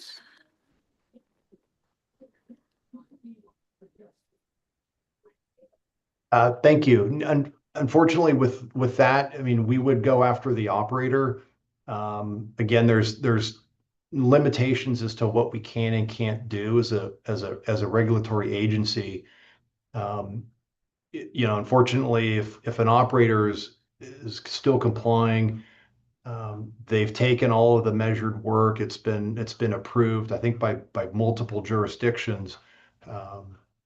You know, that's one of the things that we're just not able to come in and circumvent those processes because we're just one component. Oftentimes we report to those type of incidents. We're there with Kern County Environmental Health, either the city fire or Kern County Fire, and other agencies, Water Quality Control Board, Air District, and others. But a lot of times, you know, we get questions pertaining to things, and we're unable to do the work because, like I said, we wouldn't know how. I mean, we're not qualified or set up to be able to do work. We would have to have a contractor do it. But in this case, we'd have to work with a contractor.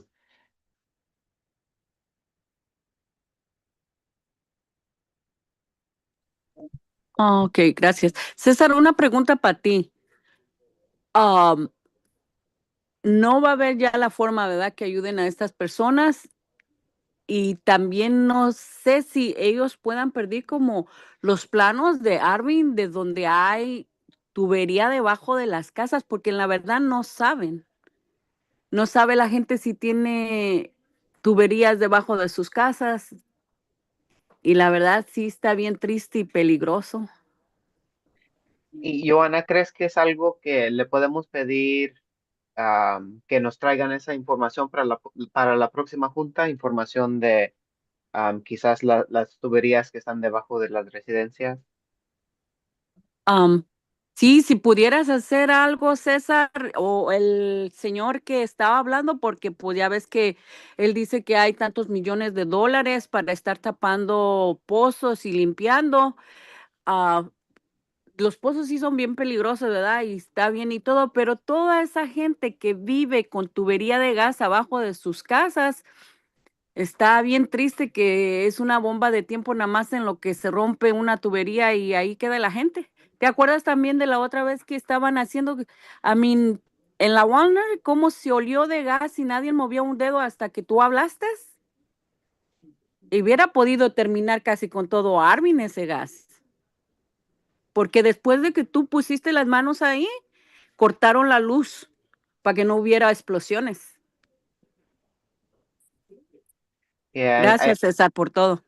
no, muchísimas gracias, Joanna. And I think Joanna's sharing some frustration around instances that have been happening in Arvin and also directly to her family. There was a leak that happened. I know it's before your time, Cameron, but she was expressing, I don't know if that came through in the translation, but she was expressing gratitude for what you had shared and wondering if there was any other help you can share in terms of finding infrastructure and for like tubes that go underneath homes. And I think, you know, she's interested because back in 2014 in Arvin, there was eight or nine families that were evacuated for 9 months due to a gas leak that happened under their homes. And I think the only thing that they were left with was an aerator that takes up a lot of energy that they have to pay for, the energy bills for. And I think, you know, your help in helping identify that would be awesome to know if anyone is uniquely affected. And maybe, you know, being here in the CSC, this is something that we can ask the air district to see if maybe we can approve something in the SERP to, you know, like give extra purifiers to folks that are uniquely affected, or just approve like a second purifier for each home throughout the entire boundary, so that folks that, you know, live within this boundary can receive that, and so that we know what folks need to be reached out to in terms of the CBOs that are here, and also the community folks that are here, and so that they can reach out to their neighbors. Because I see Francisco's raising his hand, and he was also one of the folks that lived through one of those. Is that are those the houses off in like Nelson Court? Yeah. Okay. Yeah. Francisco, ahí te paso la palabra.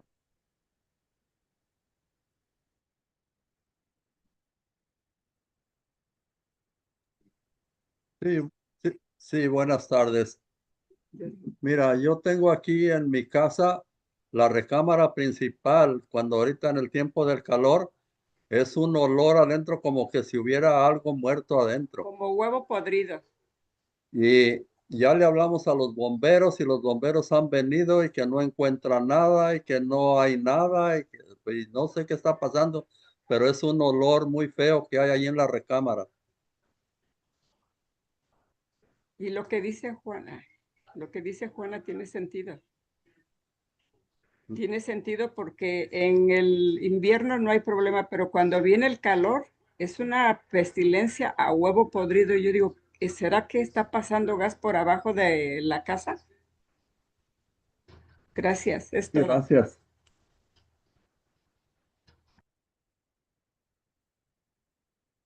Okay. Yeah, what I can do, Cesar, I mean, I think the first thing we could do is using some of our instruments. We can come out and try to walk the perimeter, you know, and see if we can observe anything.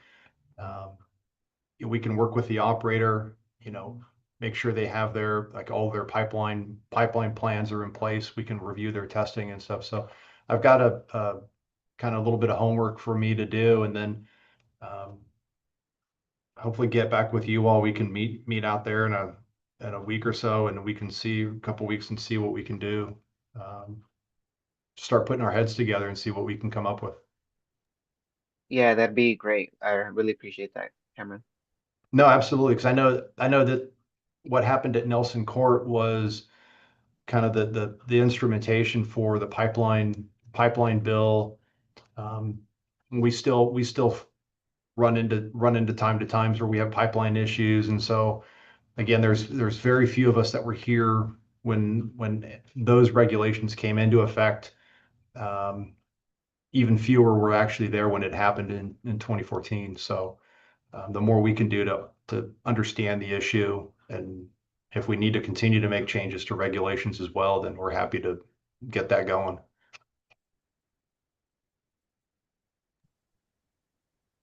Yes, thank you. Really appreciate those who are Muchas raising their hand. gracias. Yes, thank you, Francisco. Thank you all for sharing these concerns in this space, and really appreciate your dedication, Campbell, to these issues in the community. Sounds like we will have some follow-up from you to connect back with the residents on some ways to address these issues that we've heard tonight. I just want to point out the time, and we just have a few minutes left. I don't want to cut the conversation too short. I know folks have a lot they want to share, and we do just have one hand up. So Elvia, Juliet, Sabrina, Jesse, feel free to unmute and share your question. Era sobre, pues mi hermana Juana, yo soy la que vivo aquí en la esquina, que pasó lo del aceite, que se rompieron las tuberías y todavía así sigue oliendo, como dice don Francisco, huele mucho cuando en tiempo de calor, y aquí en la casa también huele a veces mucho. Ha venido los bomberos varias veces, pero pues dicen que es que alguien está pintando o que son otras cosas, pero no creo, yo pienso que quedó mucho de lo que se soltó del aceite, quedó mucho en la casa. Nada más.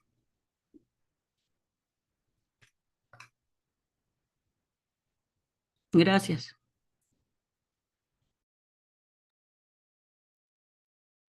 Thank you for sharing more context for how these issues are affecting you. And again, thank you, Cameron, for being so responsive here tonight in addressing and even just listening to these concerns. And I'll just point out one comment in the chat from Jesus. He would suggest contacting SoCal Gas for potential leaks or to have someone with an H2S monitor walk the property. Thank you, Jesus.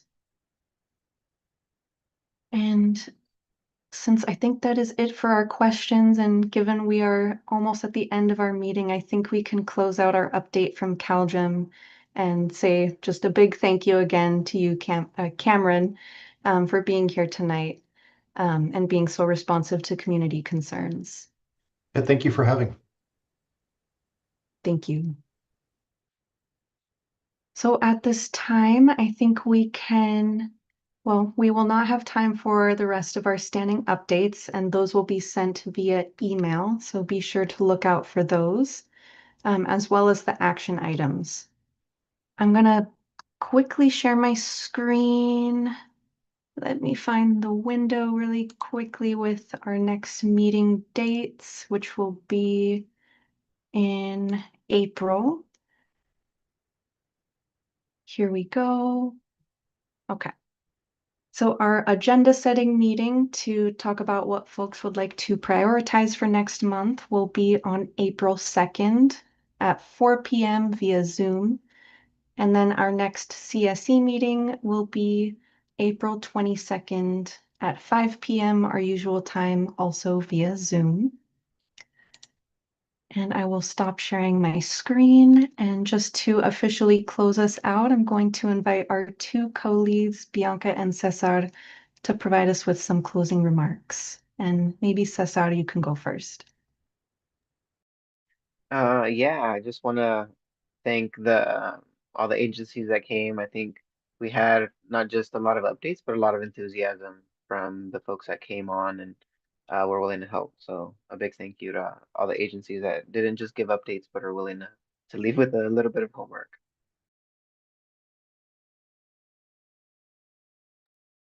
Thank you, Cesar. And Bianca, happy to pass it to you for some closing remarks.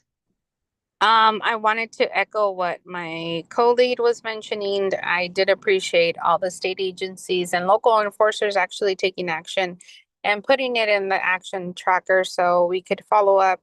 I do think it's important for us to have this clarity of all the work that has been happening, especially we don't see it or until we hear it, we understand what's going on. So I really want to give thanks to everybody that came out and gave a very amazing presentation. I think this was one of the most informative meeting that we've had, but also a very participatory from community members asking questions and having that actual follow-up. So I do appreciate that from all of you. Thank you. Thank you so much, Bianca. And lastly, passing it to Sarah from the Air District. Thanks, Liz. This is Sarah. I would also like to say thank you to CalGEM, Caltrans, and CARB who attended our meeting today to give us all the updates. I'd also like to provide a brief update on the current energy project, as I know many CSC members have expressed interest in that specific project. We did receive many questions and comments, and I just wanted to let you all know that our permits team here at the district is actively working through responding to those questions and addressing those comments at this time. So I just wanted to give a brief update on that. Thank you all for joining us tonight.